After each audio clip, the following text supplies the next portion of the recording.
Lastly, I just wanted to talk about some of the extra editing options that you have, which apply to basically all of the effects that you can assign to an object. So right now I've got this motion path selected, and the first thing I want to talk about is right here we have locked and unlocked.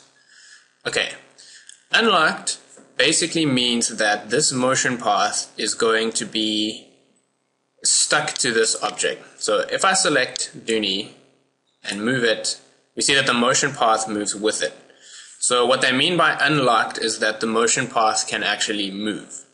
So wherever I move Dooney, his motion path is going to go with him.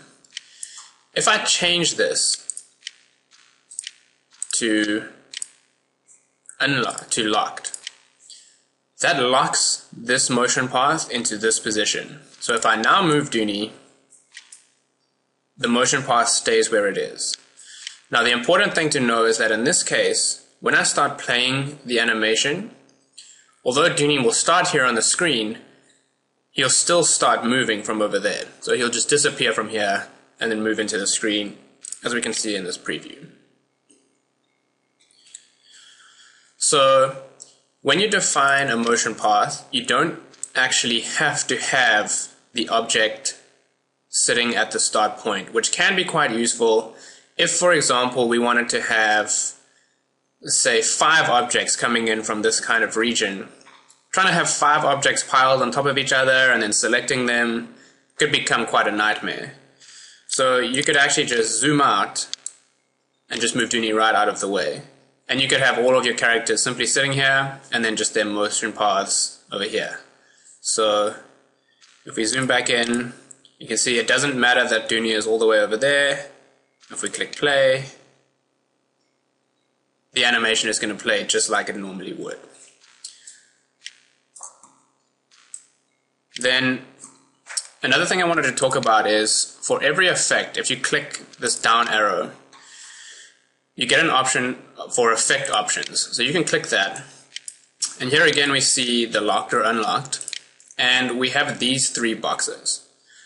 Smooth start and smooth end will cause, for example, in the case of a motion effect, it'll cause Dooney to start moving slowly and then towards the end slow down until a stop.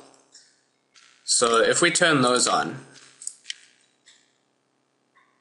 as you can see, he's just kind of easing into the screen. Whereas if these are turned off, he goes at the same speed and suddenly just stops. Auto reverse is going to cause whatever effect has happened to go in reverse as soon as it's finished. So in this particular case, Dooney will move into the screen and then move right back to where he started. So there he goes, and right back to the beginning.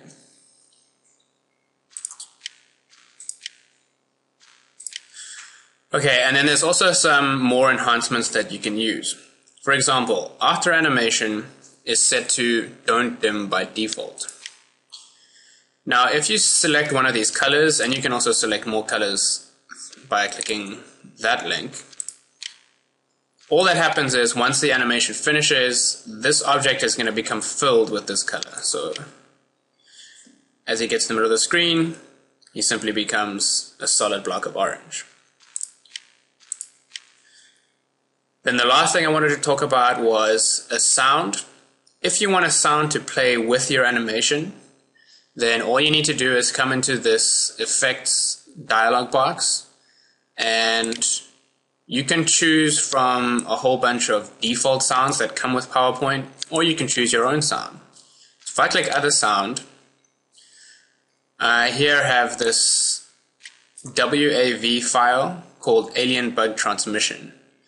So just remember, anytime you want to use a sound with PowerPoint, it needs to be a .wav file. So that's a Microsoft Wave sound format. So I'm going to click that and go open, and you hear what it's going to sound like. So we can preview that, and as Dooney comes in, we hear this wacky kind of alien sound. So if I click off of that animation, then we can see the whole thing being previewed, and we get this kind of Twilight Zone-like effect. Okay. Then there was just one last thing that I wanted to talk about, which was the path direction. So as I'd said in a previous video, the movement will always go from the green arrow towards the red arrow. If you want to switch that around, you can actually just click this down pointing arrow and just simply click reverse path direction, and it automatically changes. So that pretty much wraps it up for animations. At this stage, you should have a pretty good understanding of everything that's available to you, so you can combine these effects in any way that you want and really get some pretty interesting results.